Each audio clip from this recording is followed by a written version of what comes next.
Hey guys, Bubba Sawyer here, coming at you with another video today. It's in the back of my Jeep Bessie. We're drinking this good old root beer.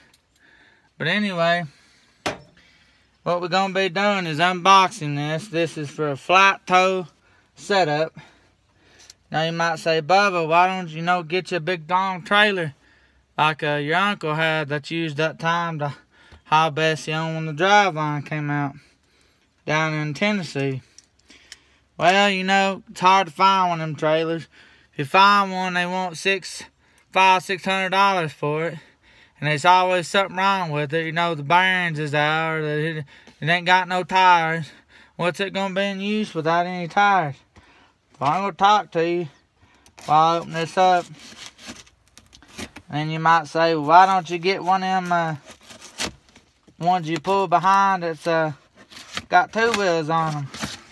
One of those U-Haul style trailers, where you can run the vehicle up on it and tie the front wheels down and pull with the back. Why don't you get one of them? Well, same deal.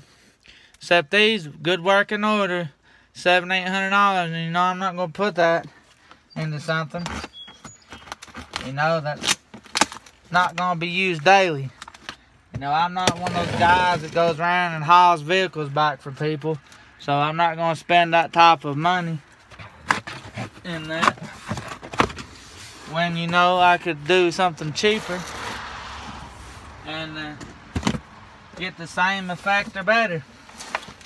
So we're gonna do it, put it on time lapse so I can get these all these plastic tie clamps off here.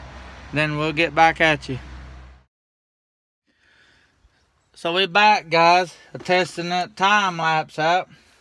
Oh wow, thought there's gonna be some kind of assembly, but it's pretty much assembled. But yeah, these little chains here, they'll work, but I'm gonna update them to some heavy duty chains just to get that satisfactory thought. Because say you got this run to your vehicle, right, and got this hooked on your ball, and say this pop can right here is your vehicle, and right here is your tie into your bumper, and this is to your vehicle you drive, and you hook it on the ball like a trailer, and then you run these from these little U-boats and whatever, and then run this to your vehicle. Say it most likely won't, but say this come off your ball or something, you hit a pothole, and this sucker goes down, scraping the pavement, and all you got is this right here. That's probably got a good, this is steel, and it's even got it looped where you can hook it on to something or whatever. But I feel much more better if I had a thicker chain, which this is probably plenty enough, because reviews talk about they haul Wranglers and stuff with these, but a lot of people talk about they update the chain, so I'm gonna update them chains to a heavier duty chain, because this right here is not gonna be satisfactory enough for what I want to do. We're gonna do a time lapse here so we can get it out of the box, and then we'll get back at you once we got it out and laid where you can see it. Kind of got a little tour here, but here's tour spot, but here's the instructions. Kind of shows you just a printout. Don't throw this away forgetting this, because it'll help you out if you don't know what you're doing. But here's what it looks like, guys. We'll get back at you once we got it on the front of the vehicle, and we'll get back at you with more on that. Back, you guys, just to kind of ignore the rain. It started sprinkling. That's why I did it in the back of the Jeep unboxing. So we're gonna just be quick about this, because it's raining, etc. So here's what we've done. I'm over the tripod. So right here is your mounts for your D-ring.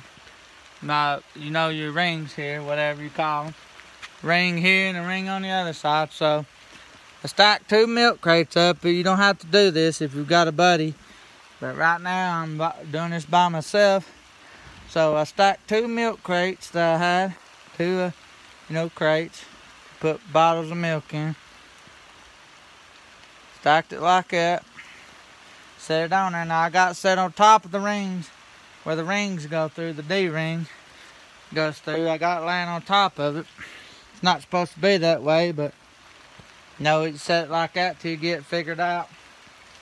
So basically this has got to be level. You don't want it buckled on, then it be setting up like this to a taller vehicle.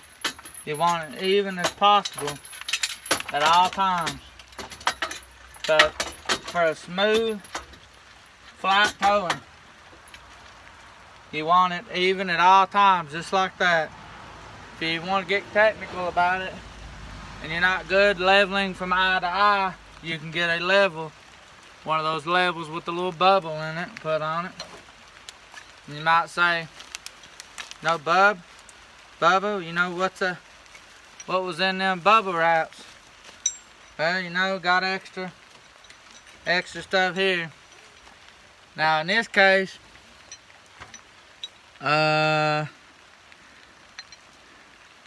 probably only need this, but if you got a bumper like this and you ain't got a D-ring hooks, you'd have to take this part, pull these pins out, take this off, and take this part and drill your holes and put it wherever you want to and mount it. So these are the boats it comes with, and it's like the change. If you're not confident with these boats, you can upgrade, take them with you to the boat store, or in my case, Tractor Supply, match them up, but with a heavier duty boat, if you will, or you could, use the ones that come with it. Well, you can tell the boats will have like lines on the head of the boat, and the more lines is the more weight it can hold. So same way when I installed my hitch on my Jeep, I didn't just go to the hardware store and just get any boat. I got the grade, I guess they call them grade 8, supposed to be a heavy duty boat, but I won't be needing all of this, so I'll get back at you once I get what I'm doing here figured out. We'll let you guys know something. Okay, so right there what you see in the time lapse was me putting these on.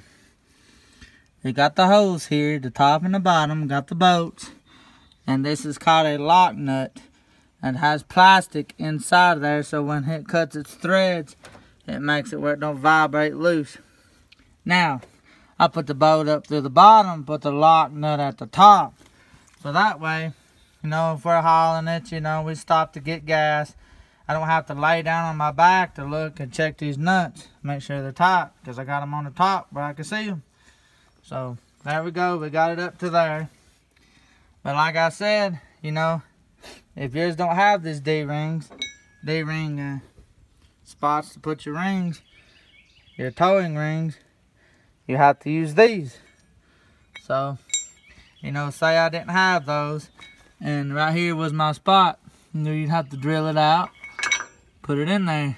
Or you could take it to a shop and have it professionally welded, because I do not recommend welding this yourself if you do not know what you're doing, because you don't get a good weld on there and that breaks away, or if you bolt it on there and you don't get it tight enough and it bends and breaks these bolts, then you know what's going to happen. Your vehicle is going to come loose.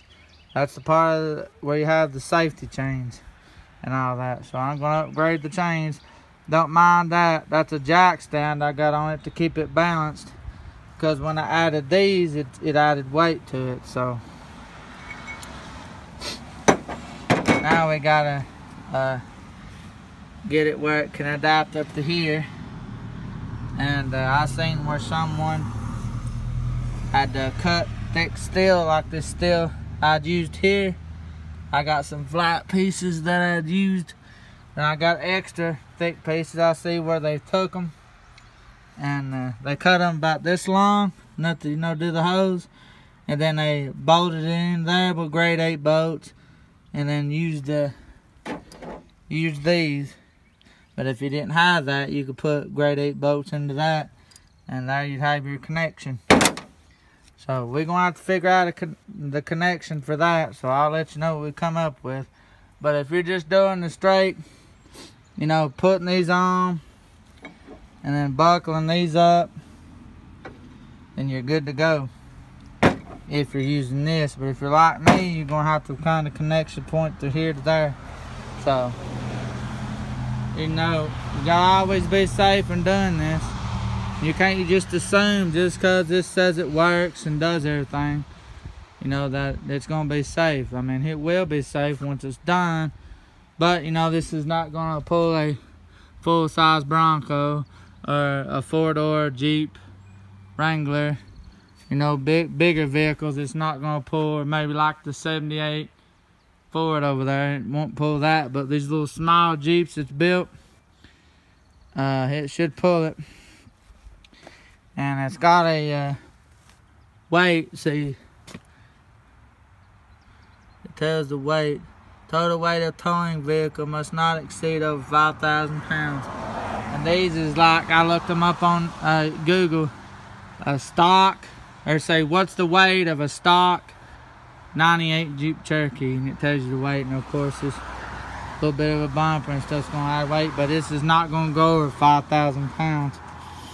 So 5,000 pounds, use only a 2-inch ball, rated for at least two blah blah blah, 5,000. Pause and read. But I always use a 2-inch ball. This is the one I ordered because their trailer is for a 2-inch ball, and we use 2-inch balls on our vehicles. So let me get a wide shot here showing you what it's gonna look like.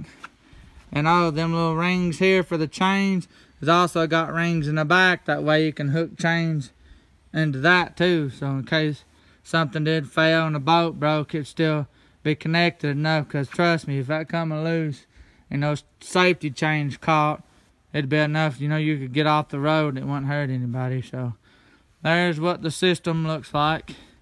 We're gonna be replacing the chain. So, and then later on, once we get this done, we'll do a video of it, because I got to pull it over to my grandma so we can use the cherry picker. If you don't know what that is, that's a hydraulic, you know, manual, like a bottle jack, so you can lift your engine out. So there you go, guys. That's it. Kind of a semi-installation, kind of an overview, because like I said, if you're going to use them and you ain't got that, then you're good to go. But I got to make my connection points there. So yeah, guys, there'll be more videos to come. I figured I'd do a video of this in case you all looking to flat tow. Thanks for watching.